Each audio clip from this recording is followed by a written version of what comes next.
Well, good morning. Good morning, everyone. My name is William Hubbard, and I have the privilege of serving as Dean here at the University of South Carolina Joseph F. Rice School of Law. Let me just say what a privilege it is for us to host this event this morning, on this Saturday morning in South Carolina, in honor of Congressman Clyburn. There's no one we would rather have as our guest in this facility than Congressman Clyburn, who represents the state of South Carolina and the United States of America so well. Let's give him a hand.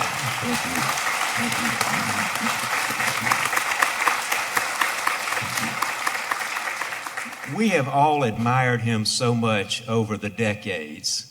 And one thing you can say about Congressman Clyburn is he's the same. Obviously, we all grow, but you can depend on who he is and what he stands for. And in this age, when so many people fluctuate in what they believe and in their values, he's just been an anchor for all that's good in politics. My wife and I have been studying after seeing an educational television show that highlighted Jeffrey Rosen, who's the executive director of the National Constitution Center. And he's written a book called The Pursuit of Happiness. And the thesis of that book is that happiness in the Declaration of Independence, the pursuit of happiness, does not mean gathering material possessions or just having joy. It means the pursuit of virtue. The characteristics of virtue is what makes one happy. And so as I was thinking through that thesis, and I was thinking about Congressman Clyburn, he exemplifies what I believe the founders wanted in the people who would represent us in Congress. People who pursue virtue and live a virtuous life. Those virtues include honesty and integrity and the courage of your convictions. And in this day and time, treating people with respect and dignity. We live in such a time where the conversation and the social media and all is just so coarse, and all the name calling and all just the use of profanity in the public space has just changed the landscape of America. But it hasn't with Congressman Clyburn. He represents those things the way that you expect public officials to act and to lead and to set an example for the younger generations. And so the mission of this law school is to develop lawyer leaders for the community, state, and nation.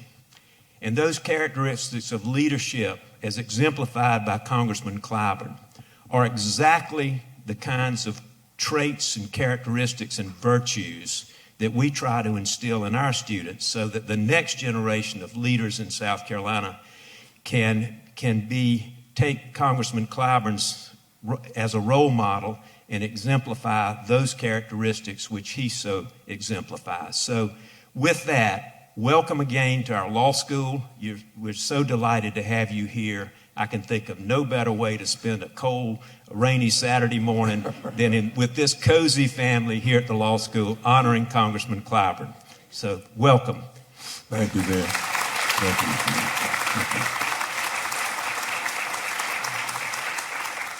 I'll now turn the program over to the distinguished director of our Constitutional History and Research Center, Dr. Bobby Donaldson. Thank you. Thank you very much, Dean Hubbard. Good morning, everybody. I am Bobby Donaldson, the director of the Center for Civil Rights History and Research and a professor of history. And on behalf of our center, the university's libraries, South Carolina Library, thank you for being here. And I want to thank Dean Hubbard for opening up our law school to us. When I reached out, he said, well, I'm not certain we can do it. It's exam time. But he said, I'll see what I can do. So Dean Hubbard, thank you for doing what you did to make this space available. Congressman Clyburn and I have worked for many years. He and I can and have talked all day about history, but we're not doing that this morning. We have a limited amount of time. We want to make sure you have time to join him for a reception and a book signing in the next 45 to 50 minutes. And I just want to begin by first thanking Congressman Clyburn for making it possible for the center to even exist. This is the 10th anniversary of the announcement of the Center for Civil Rights History and Research. And that announcement extended to a gathering over 10 years ago on the stage of historic Booker T. Washington High School. And on that stage gathered the Dean of Libraries, University President, Congressman Clyburn, and Ms. Emily Clyburn. And we talked about the possibility of creating a Center for Civil Rights History and Research. And there were all kinds of reasons why we should not have done that, including not having one dime to do the work. Well, now we have a few more dimes, thanks to Congressman Clyburn's advocacy and support. So please join me in thanking him for planting the seed. Thank you. Thank you. Thank you. So we're here today at the law school to celebrate the launch of a new publication, The First Eight. On the back cover is a quote from a colleague that I just saw a few days ago in Orangeburg, Bill Hine. Bill Hine is a retired professor of history at South Carolina State University. And Bill Hine said something I think is quite appropriate. Some people make history. Some people write history. Jim Clyburn does both. So today we're here to celebrate a maker of history and a chronicle of history. So Congress, I want to begin, before talking about the 8, I want to talk about the 9th for a few moments. And I want to travel from Columbia down to the big town of Sumter, South Carolina. The cheerleader Jim Feld is here. And I want to go to Walker Avenue. And before there's a publication, there's a young man in a home with 2 parents who very much shape your outlook on history. And in the book, you talk clearly about the role of your parents shaping your own understanding of Robert Smalls, and particularly Mary McLeod Bethune. So let's talk a moment about where the seeds of your own passion for history began. Well, thank you very much for the question, Bob, and thank you for your tremendous leadership here at this great institution. Thank you, Dean Hubbard, for allowing us to be here. I really, really appreciate you. I've just got to say, I've spoken before Supreme Court justices, thanks to Dean Hubbard. I shall never forget him inviting me to the United States Supreme Court to deliver a talk before the justices of the United States Supreme Court. I'm still floating from that. Thank you so much. Well, I grew up on the Walker Street in Sumter, as we call it out west. Sumter is an interesting community. It's named for Thomas Sumter, the same Sumter that Fort Sumter is named for. It gave the University of South Carolina its mascot because Thomas Sumter was called the Fighting Gamecock, and Sumter is the Gamecock City. So the University of South Carolina took on the Gamecock from that bit of history. But my dad was denied an education beyond the 7th grade. He grew up in Kershaw County. My mother grew up in Lee County on a cotton farm in Lee County. My dad repeated the 7th grade 3 years. And the teachers finally decided he couldn't come back anymore. He was too far advanced of the other students. Now, that was the law. Now, he self-taught, got to the point that he passed a college entrance exam. And he and my mother moved to Sumter, where he had been invited. He was contemplating 2 or 3 different invitations to pastor. But they selected Sumter because Mars College was there. and the two of them wanted to attend college. And so my dad attended college there. I thought he had graduated because I remember him going to college. And then one day he didn't go to college, and I thought he had graduated.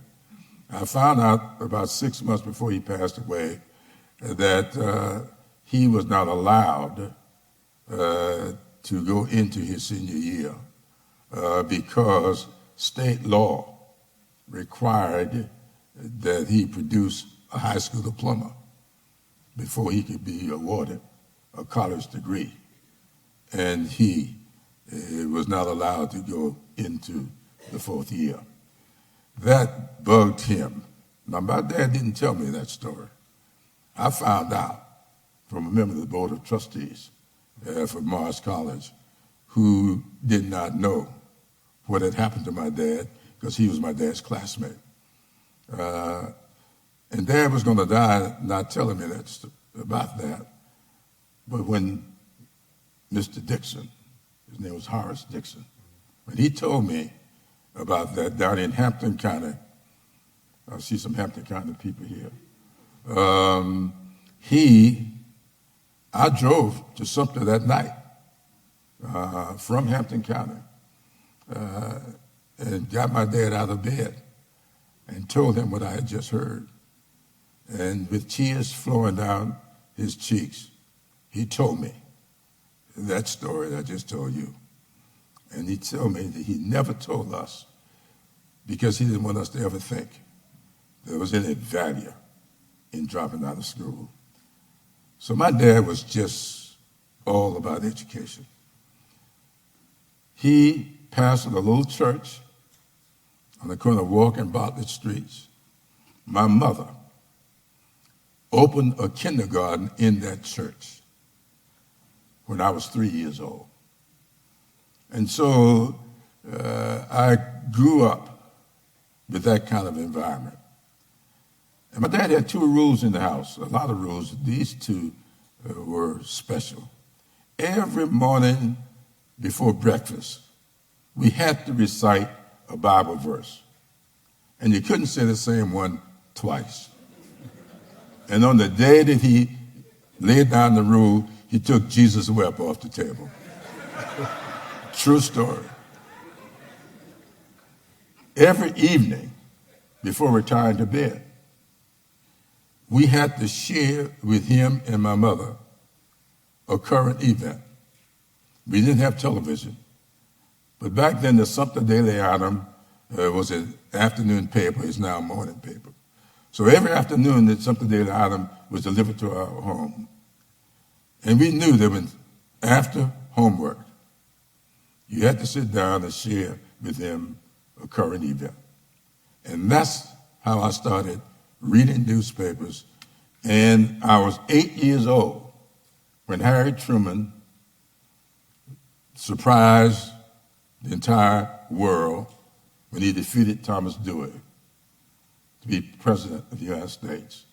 And I got caught up in that. Here's this little guy, didn't go to college, had a physical ailment. He had something called flat pupils or something. He had these funny glasses, couldn't see the chalkboard or the board to pass his exam to go into the military.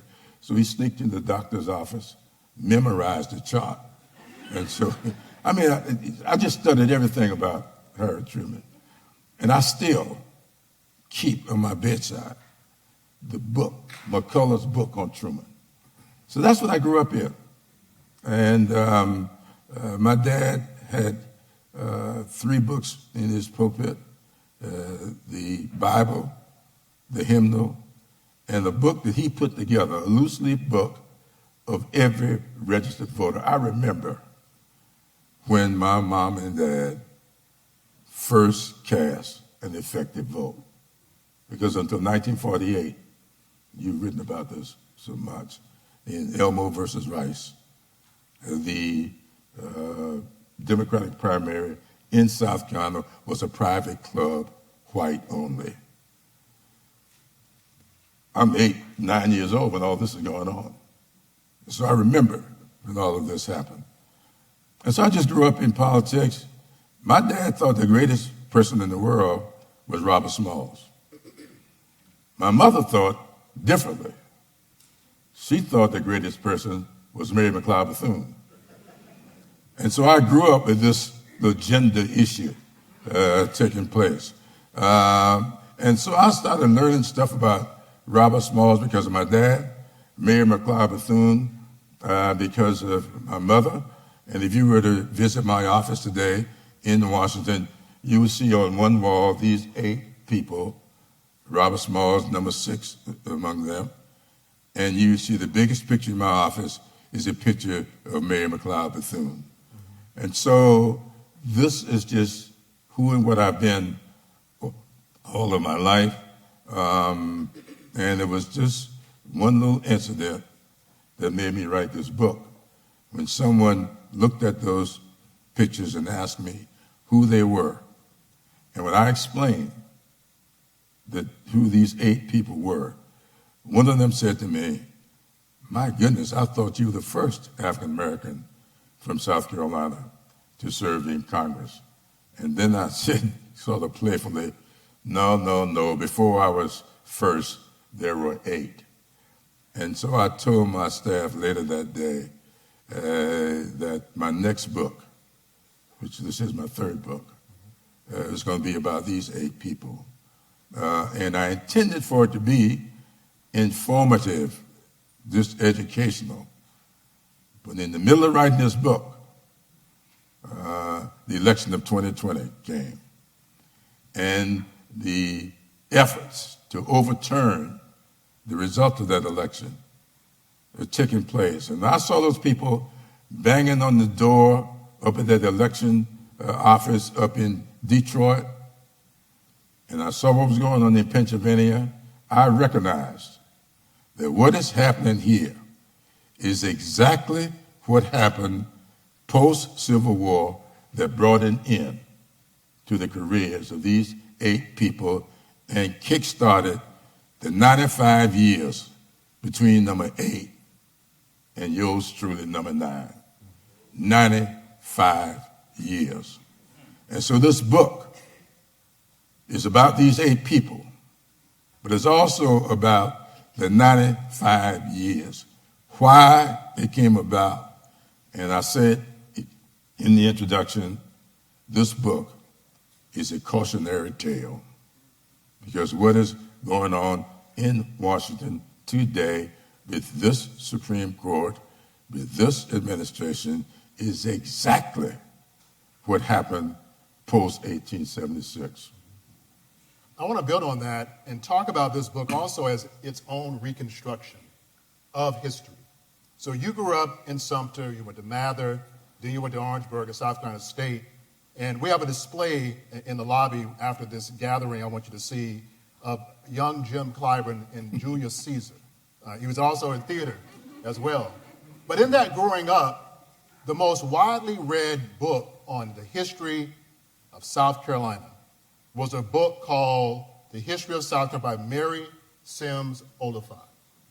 And the history that she writes about Reconstruction is radically different than the history you write in this book. So coming up, the book that was assigned to every student in South Carolina said that Reconstruction was made by aliens and Negroes and natives without character, that these 8 and the others in the General Assembly were grossly ignorant, incompetent, enemies of South Carolina, irresponsible, uneducated, unmoral, brutish Africans. Right. That was the history that was being taught when you came of age. In 1962, when you said you went to C.A. Brown, you decided that would not be the history Absolutely. that you would teach. Absolutely. And everybody thought I was going to get fired. All my fellow teachers cautioned me that the way I was teaching history, that I was going to get fired. Well, I didn't care, because history, that history that I was forced to embrace in my classrooms, that was never going to fall from my lips, and my students would get history as it was made. And I tell people all the time, and I really believe this, history should be instructive. I used to tell my students, anything that's happened before can happen again. And I taught from the evening news and the morning newspapers. Now, they gave us a book. And all the students got the book, but the book was a reference book. I did my daily plans, weekly plans, from the evening news and the morning newspapers. And that's the way I taught. And when I went in to tell N.L. Manigault, who was the principal, that I was going to resign and pursue other things, because at the time, it was frowned upon. School teachers were not supposed to be involved in politics. In South Carolina, that was the unwritten rule. And there was a lawsuit brought by Lana Hamilton in 1970 that changed that. Up until 1970, we were not allowed. And so I left teaching because of that law, which was not a law, that rule. When I went and told N.L. Manigault that I was going to leave, he literally, his lips trembled as he said to me, I understand, but we had already decided that you were going to be a principal. Now, in fact, he gave me all history classes. Like some people teach some history and some English. He wanted me teaching history because he knew what I was doing, and it met with favor with him, and I guess throughout the school district. I was not on the verge of being fired at all, that they were making plans for me to have a long and productive history in the school system. I might have gotten fired some years later. So of the 8, I want to call the names for a moment. You'll read all about them in great detail. Joseph Hayne Rainey, Robert Carlos DeLarge, Robert Brown Elliott, Richard Harvey Kane, Alonzo Jacob Ranzier, Robert Smalls, Thomas Ezekiel Miller, and George Washington Murray. When you read the book carefully, you will see very clearly that Jim Clyburn has some favorites among those 8. And I just want to talk about a few that stand out. And one, of course, is the first, Joseph Hayne Rainey. Why for him is he so distinctive in your own account of Reconstruction? Well, in summary, these 8 people, only 3 of them had ever been enslaved. And that was Joseph Rainey. And he got his freedom because his father was a barber, and his father taught him barbering. And his father used money that he had earned on the side to purchase his family's freedom. The other person that had been enslaved was Robert Smalls, and we'll talk about him, I'm sure. He got his freedom with that great escape that we all learned about. And then the third one was George Washington Murray, and Murray got his freedom by emancipation. He was emancipated. And of course, he was from Sumter, and there's some interesting things about his family and our family. I've got some cousins in here who heard the stories about our relationship to George Washington Murray. But Rainey, I think everybody that's the first will make history. Now, Joseph Rainey was the first African-American sworn in to the United States House of Representatives. He's the first African-American congressperson elected. Now, emphasize elected, because those of you who research this, you're going to find Hiram Revels and Blanche, Bruce. They were black from Mississippi, but they were not elected. Back then, senators were not elected. Senators were sent to Washington by the local legislatures to represent them. The first person elected, first African American elected, was Joseph Rainey from Georgetown, South Carolina. Joseph Rainey, when his family purchased the freedom, they moved from Georgetown to Charleston. And Joseph Rainey and his father had a barbershop in the Mills House, the same motel that some of you have lived in there, and where I used to hang out during my Young Democrat days. They had one of the nicest watering holes in Charleston, and so we used to hang out there. But during the war, when the war broke out, the Civil War, Rainey was conscripted into the Confederate Navy. He didn't particularly want to do that, and he escaped, left the country, and went to Bermuda. And he and his wife stayed in Bermuda for the length of the war.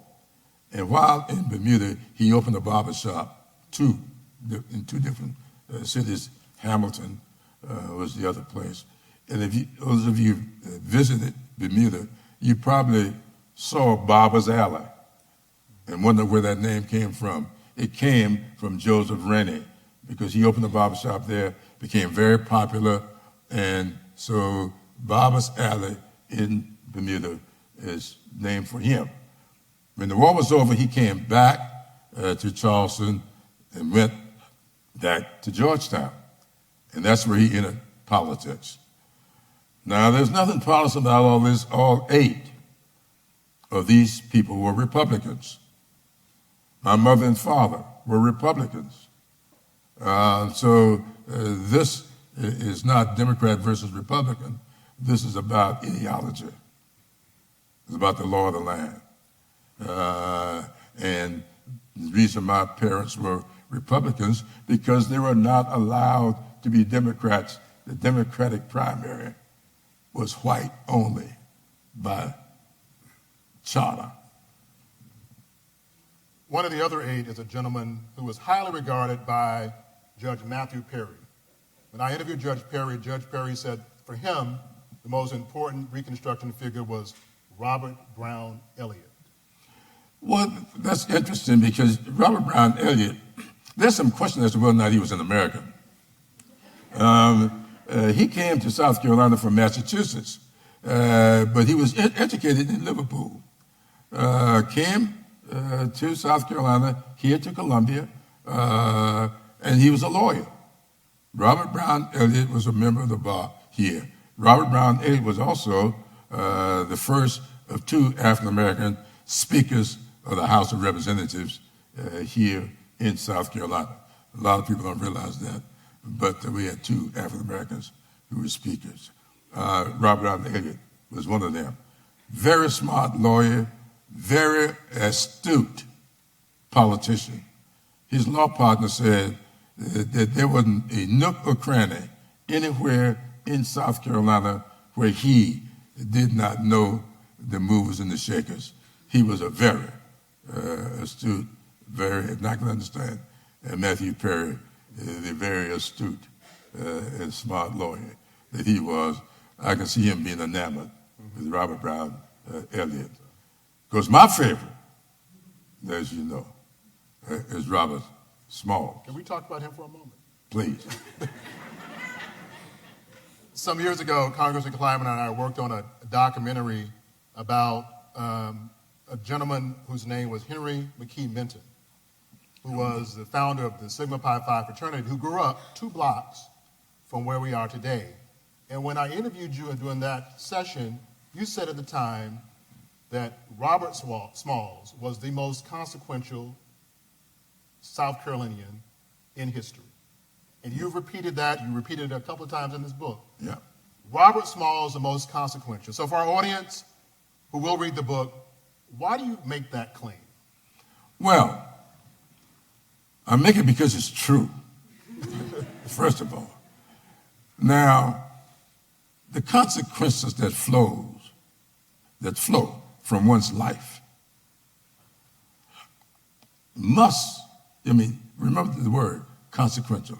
Here is a young man enslaved, born enslaved. When he was 12 years old, his enslaver, John McKee, sent him to Charleston at his mother's request. He goes to Charleston, he gets a job on the waterfront. While working on the waterfront for years, around the age of 17, Robert Smalls had demonstrated such leadership skills. He was sort of made the supervisor of the people working on the ship, the planter. So while he's working on this planter, he noticed that every Friday, the 3 white guys who ran the ship would leave the ship on Friday evening and would not show back up until Saturday afternoon. So one day while they were gone, Smalls started prancing around the ship, threw the captain's cap on his head, and began to imitate the captain. So his buddy said to him, man, when you put that hat on and prance around this ship, you look exactly like the captain. That put a thought in his head. So Smalls started studying the currents. He started learning the sounds of the whistles. And he observed what sounds the captain made with the whistles as he passed various sentry points. And he started making a plan. And he was not selfish with this plan. He brought his wife into the plan. They had a great discussion about it. She bought into the plan. He got 8 of his buddies. And they planned their escape. So one Friday, when those guys went in to Charleston, for whatever reason on Friday evening, he knew they weren't coming back until Saturday afternoon, they put their plan into action. He instructed his friends to fire up the ballers. They got the ship ready. He smuggled his wife and daughter onto the planter, and they started their exit out of the Charleston harbor. And they passed 5 sentry points, and he did the correct whistles on each one of them. The biggest sentry point was Fort Sumter. They got to Fort Sumter, which was the guardian place of the harbor. He sounded the whistles, and one of the sentries sitting on the top of Fort Sumter yelled back to him, "Go blow those damn Yankees to hell." And I was his reply. Went on out. They delivered that planter.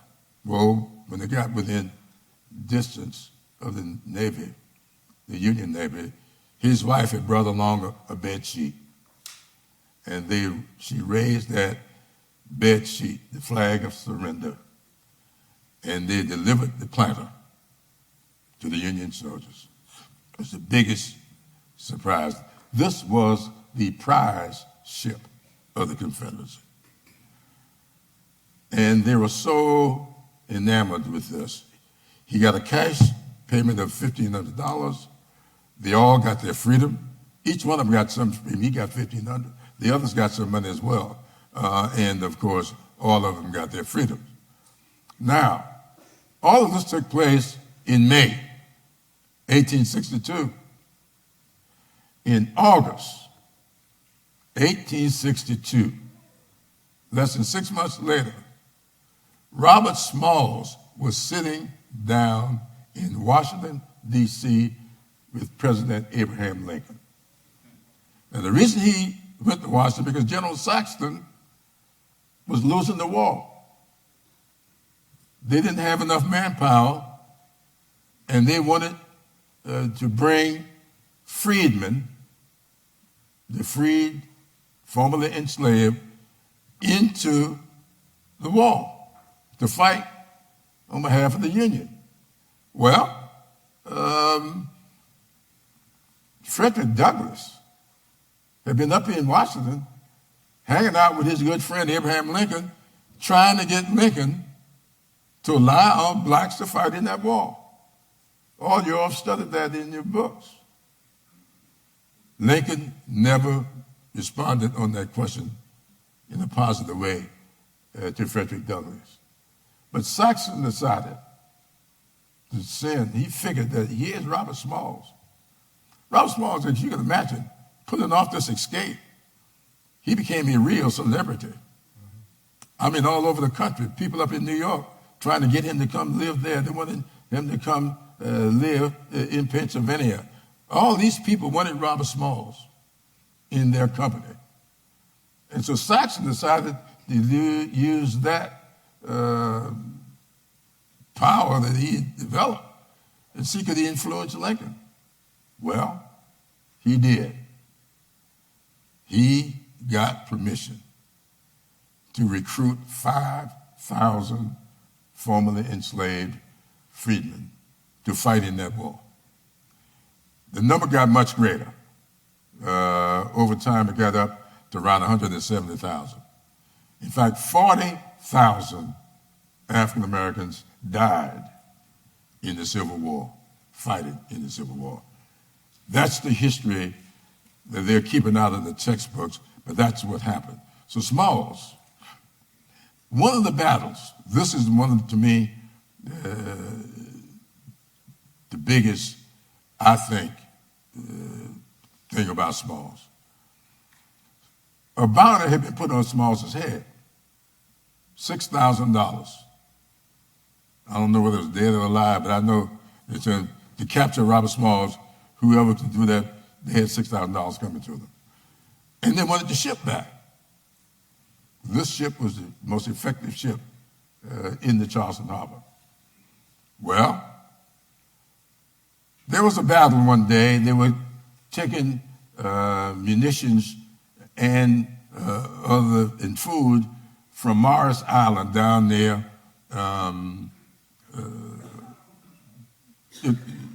I guess Hilton Head. Well, somebody spotted their ship, and they decided they were going to capture that ship.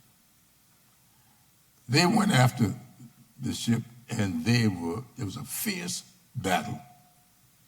Now, Smalls is on the ship, but he is just the navigator. The captain of the ship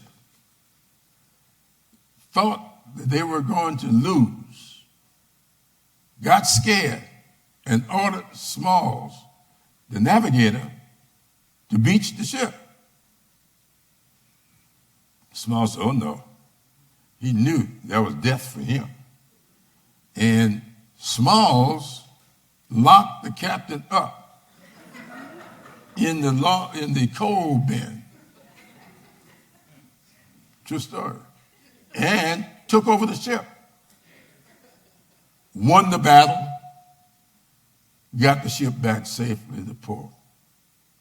And when the authorities found out what happened, they fired the captain, made Robert Smalls captain of the ship, and all that you read about who was the first black captain, Robert Smalls became the first African American captain in the United States Navy and wasn't even in the Navy. He wasn't. He was assigned to the ship. So Smalls, after the war, Smalls developed great wealth. He turned his money into significant wealth.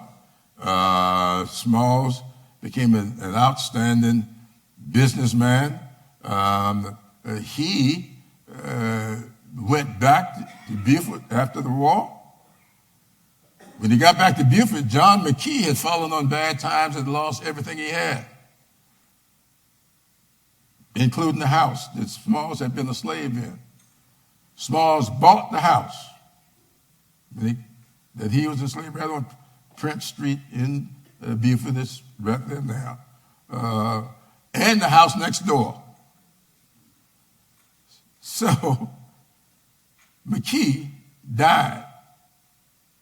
And when McKee died, Smalls brought McKee's widow back into that house. I think McKee died around 1875. But Smalls kept McKee's widow in that house with him until she died in 1904. Now, he got elected to the legislature and served for about 10 years in the state legislature. Then he got elected 3 different times to the United States Congress for a total of about 10 years in the United States Congress. He looked at all of the consequences of his life. There's nobody, not John C. Calhoun, not Strom Thurmond, nobody in South Carolina's history has had or did have a more consequential life than Robert Smalls. And so I was giving a speech on the 50th anniversary of Martin Luther King Jr.'s visit to the little town of Kingstree, South Carolina. I was there when King came there. You remember the Civil Rights Act passed, the Voting Rights Act passed in August of 1965, and I think it was May of 1966 is when King came to King Street. And so somebody found out that I was there that day and asked me would I come and keynote they will have a program on the 50th anniversary, and they were going to put up this marker, wanted me to unveil a marker. So I went. In my speech that day, I referred to the fact that Robert Smalls had once represented that area in the United States Congress. And I was pleased to be representing that same area in Congress today. And I referred to Robert Smalls as the most consequential South Carolinian who ever lived.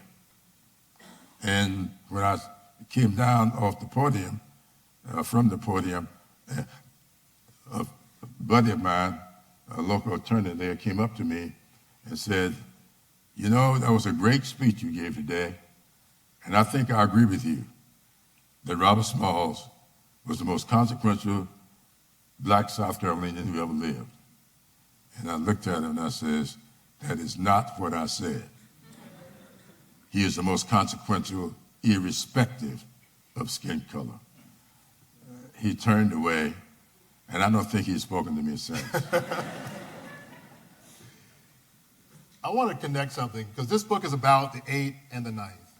And on March 2nd, 1961, there were hundreds of students from colleges and high schools around South Carolina who decided they were going to protest at a demonstration at the State House. And one of those students was James Clyburn. And for years, we had been looking for images of Jim Clyburn at that demonstration. Somehow he was ducking the cameras. But there is one image that we have of students on the grounds of the State House. There is in the middle the Confederate monument, and there to the right is a gentleman with his trench coat touching his hair, which we know to be Jim Clyburn. But in the shadows of Jim Clyburn, it's cropped now, is a statue of a gentleman named Benjamin Ryan Pitchfork Tilton, who's in the book. And many want to understand what happened to these 8. How did Reconstruction come to an end? Well, that gentleman who lurked in the statue above you on March 2nd had a great deal to do with that. And you have very intentionally connected what occurred in South Carolina, the Reconstruction, evolution, and its demise, to where we are right now. Mm-hmm. And you've said very clearly that if you want to understand what is taking place in this country right now, you need to understand the Gary Plan. Yep. And what took place in the small town of Hamburg, South Carolina. So help us understand, what are those lessons that you want us to glean from Reconstruction to right now today? Well, most people have heard of the Tulsa, Oklahoma massacre, maybe the Wilmington. Most people right here in South Carolina never heard of the Hamburg massacre. Hamburg is a little place, not even a town anymore. In fact, I know it's not a town anymore because I know a few people who live in Hamburg and didn't know they were in Hamburg. True story. Hamburg is where a confrontation was manufactured. And Ben Tillman said, I know you've written about this, they did this. They intentionally manufactured a confrontation between the National Guard and the local citizenry. And all of this had its genesis in something called, you call it the Gary Plan, in some places it's referred to as the Edgefield Plan. And Martin Witherspoon Gary, if you really want to get into the depths of what is taking place today, what is the genesis, in my not so humble opinion, of Project 2025? It is in the Edgefield Plan developed by Martin Witherspoon Gary, who was from Edgefield, South Carolina. That confrontation led to the outright murder. Some of them were shot unarmed. Some had given up and they were mowed down. And it's what really, I think, was the trigger that started the dramatic downfall. And it's what the whole thing in the Edgefield Plan was, instructions as to how they should conduct themselves. Don't ever, one of the things in there that's interesting, don't ever threaten or radical Republican is what they called them. If he's worthy of being threatened, he's worthy of being killed. So if you feel the need to threaten him, kill him. This is all in the plan. And they did it. When you go to their meetings, disrupt their meetings. Don't let them talk. Disrupt them. And when you go to their meetings, wear red shirts. They were the red shirts. They had these rifle clubs, all kinds of innocuous names, but they all were armed with rifles, and they were to use those rifles to keep people from voting. Each one of you, they were I call them redeemers in the book. Each one you were supposed to find a Negro. Your job was to make sure he or she, or back then was only he, does not vote. Each one get one. And your job was to make sure that one did not go to the polls. And you had to keep that person from the polls no matter what it took. You can't persuade them, kill them. That's how they took it. That's the history. And even Gary Wade Hampton tried to calm him down. I mean, he was to the right of Wade Hampton. Wade Hampton attempted on one occasion to do something that he thought was compassionate. And he went behind Wade Hampton's back and did just the opposite. It was a terrible downfall, all of which came to a screeching halt in 1897. So, Congressman, are you suggesting that there is an intersection or a parallel between Make America Great Again? Am I suggesting that? Yes. Doesn't it sound like a suggestion to me? I'm absolutely staying. Not red shirts, the red caps now, but the red shirts now.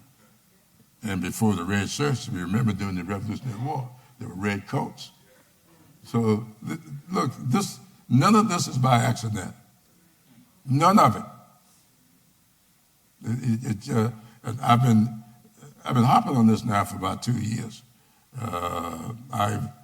Every Wednesday, the Congressional Black Caucus has lunch together, and every Wednesday on the agenda is what they call Clyburn's Corner. So before we leave the meetings, the meeting is turned over to me to sound whatever sound that I would like to make.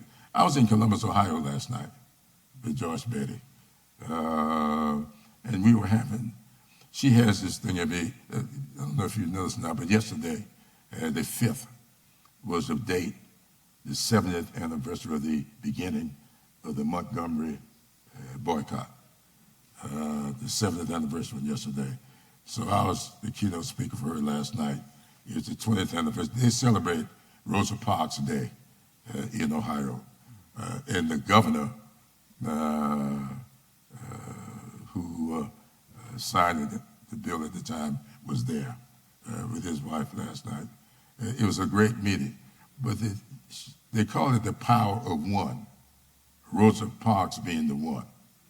But I got to say this now. And I spoke about this last night. The power of one. During this period, the 3 most consequential incidents to take place were each decided by one vote. The first one was the impeachment of Andrew Johnson. When Abraham Lincoln was assassinated, he, as many of you may know, he did not think he was going to get reelected because there was this big opposition to him in the southern states.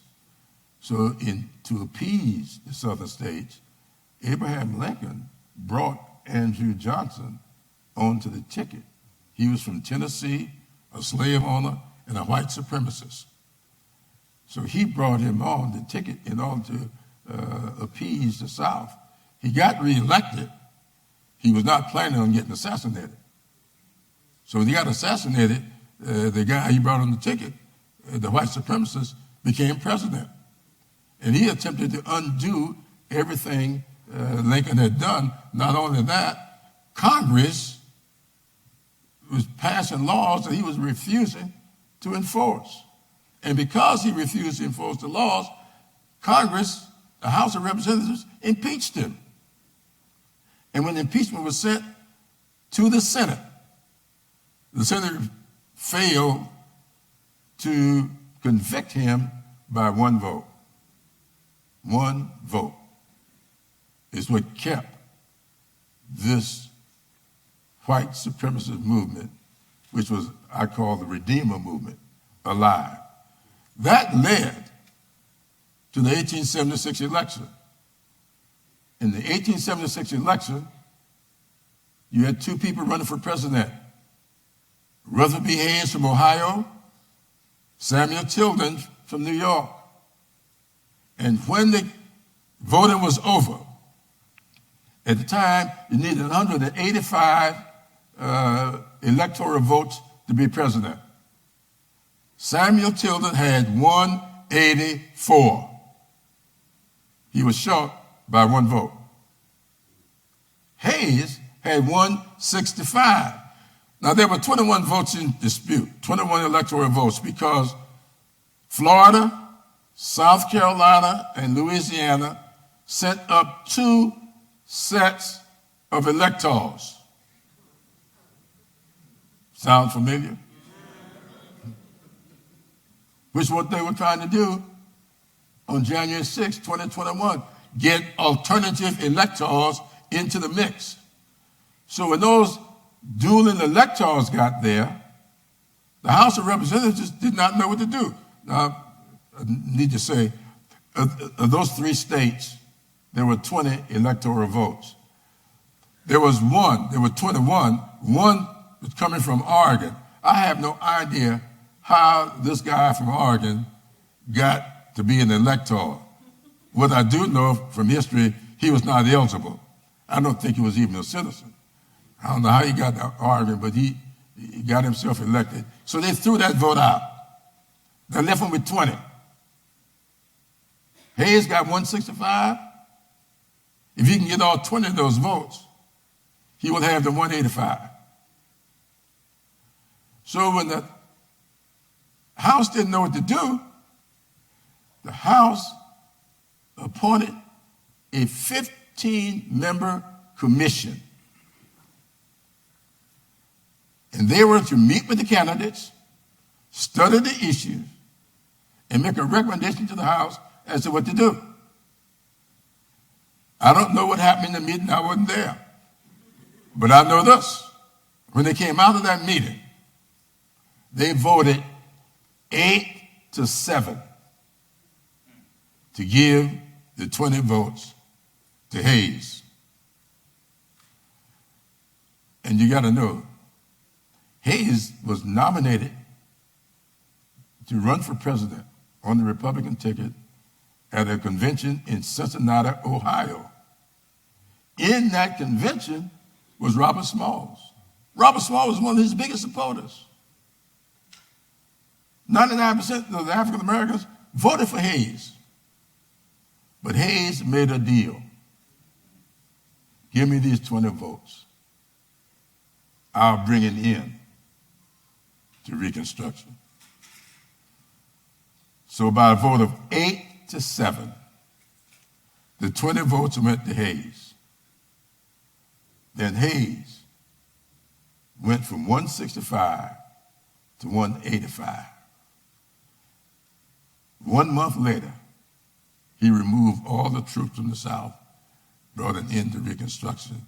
So by a vote of 8-7, Reconstruction ended. By a vote of 185 to 184, Jim Crow became the law of the land. And starting with the slaughterhouse cases, running all the way up to Plessy versus Ferguson, the United States Supreme Court accommodated that pursuit of Jim Crow. The United States Supreme Court has gotten rid of Section 4 of the Voting Rights Act. And they are about to rule on Section 2. I predict that they are going to follow the lead of the Supreme Court of 1876. If they get rid of that, it means that what happened before can very well happen again. Now, Congress, that's quite sobering to think on that level, that we are experiencing a reconstruction and redemption all over again. And I want to conclude. Quite frankly, I wrote the book to be sobering. Yes. And I want to conclude on just that point, because as much as you paint this issue, this question about the challenges and threats to democracy, you still remain hopeful and optimistic at the same time. And just very recently, you celebrated a milestone birthday. Right. And at the last paragraph of this book, you are talking to a new generation. Right. And you're asking that new generation to write a new ending. Right. So what is that new ending you look toward? Well, I think, I don't know if I mentioned this or not. My father was a minister. My mother was a beautician. And one of the reasons she was so enamored with Mary McLeod Bethune, a lot of people may not realize Mary McLeod Bethune was the founder of the National Council of Negro Women. And she started the Council of Negro Women by organizing beauticians. She started organizing beauticians. And my mother was a beautician, and she just thought between Mary McLeod Bethune and Madam C.J. Walker, these were her idols. Well, I learned a lot of politics from my mother. My mother was the first NAACP, South Carolina NAACP, Woman of the Year. And back then, I don't know about now, but back then, you didn't get to be Woman of the Year by in a beauty contest. You got to be by the amount of money you raised. And whoever raised the most money was the Woman of the Year. So my mama, she, in that beauty shop with their curling irons, they were very persuasive. So she raised a lot of money. But my father was a bit different. And he was training me to follow him into the ministry. He didn't tell me that. I didn't know it at the time. But we started talking about it. And of course, when I told him I was not going to go to this seminary, using Edgar Guess's poem, he said to me, well, I suspect the world would much rather see a sermon than to hear one. But I learned some things from my father, and I think key to what I've learned, I have a lot of favorite verses of the Bible, but the one that I think is more apropos today than any one single verse in the Bible is Hebrew, the 11th chapter, and the very first verse. Faith is the substance of things hoped for and the evidence of things unseen. That verse stays with me daily. And when I was writing this, I didn't want to be sanctimonious, and I didn't use it. But that's reference to it. No one saw what happened on November 4th. So faith is about expression of hope. I mean, you can't lose faith. You just have to keep the faith. I think Jesse Jackson used to love to say, keep the faith, keep the faith. Adam Clayton Powell, keep the faith. Keep hope alive. Jesse was keep hope alive. Adam Clayton Powell was keep the faith. Faith, the substance of things hoped for. But it's also the evidence of things unseen. So the evidence is there. You may not see it. And that's what keeps me going. Because all these things that are happening, I just have enough faith. You know, South Carolina We have two mottos. I always talk about the two mottos. Most people know the one that's on the seal. But we have a motto that's prepared in mind and resources. Very few people use that motto. I use it a lot because I like for people to know I know my state pretty well. But the one that most people know is while I breathe, I hope. And that to me means you can't lose hope. You have to keep the faith. And you may not see it, but the evidence is all around us. It's like energy. You harness it. You know, the atom, the atomic bomb is no more than the harnessing of energy. And when you harness the energy and direct it, it's a pretty potent thing.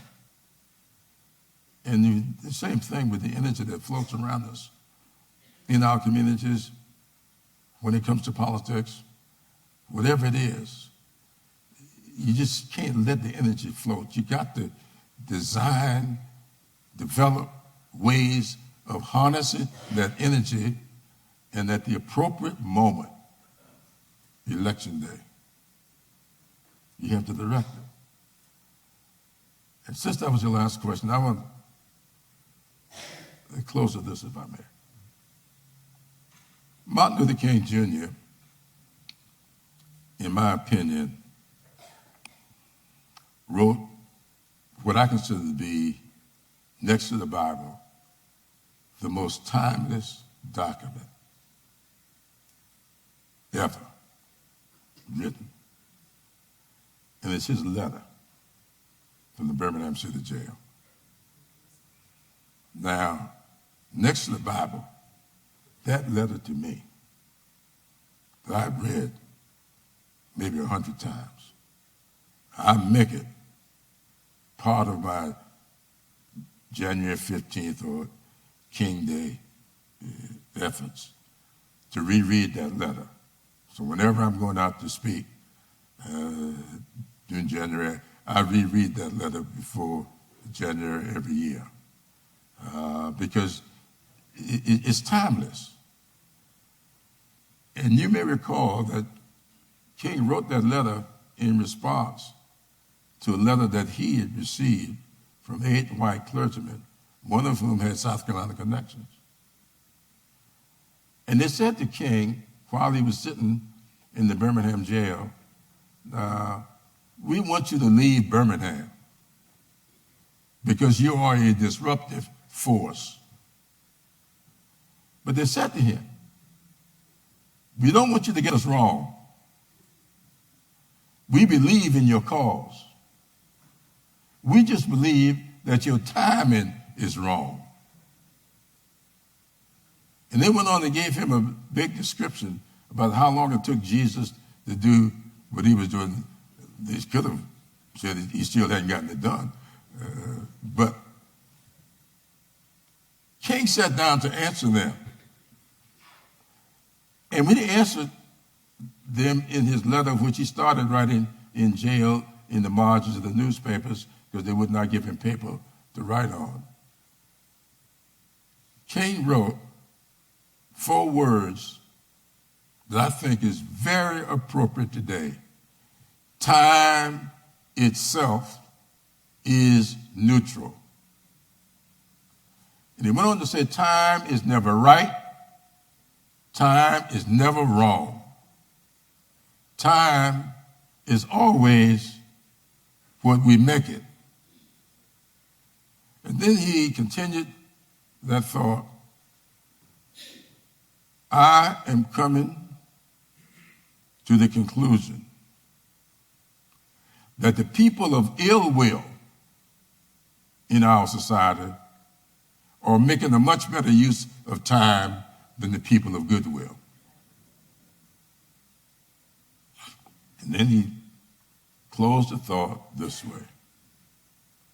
We are going to be made to repent in this generation not just for the vitriolic words and deeds and actions of bad people, but for the appalling silence of good people.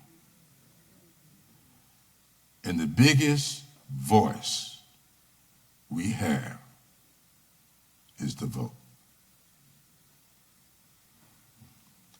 So on that note, I encourage good people to buy a good book today. And join me in thanking Congressman Clyburn. Thank you. Thank you. Thank you. Thank you.